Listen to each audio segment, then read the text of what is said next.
به نظر میرسه که انگار خلاصه ای از درس‌های قبلی خودمون رو میتونیم توی این فیلم مشاهده بکنیم.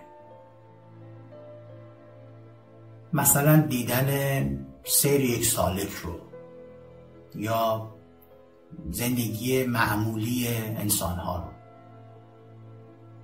ولی من از کجا میخوام شروع کنم بخش اول صحبت خودم رو؟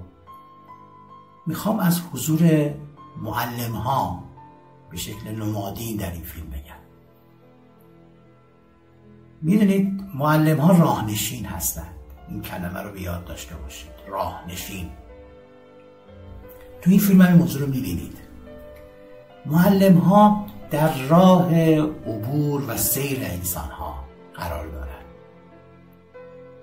درست شکل‌های متفاوتی دارن یا سطوح بحثی که مطرح میکنن با هم فرق میکنن،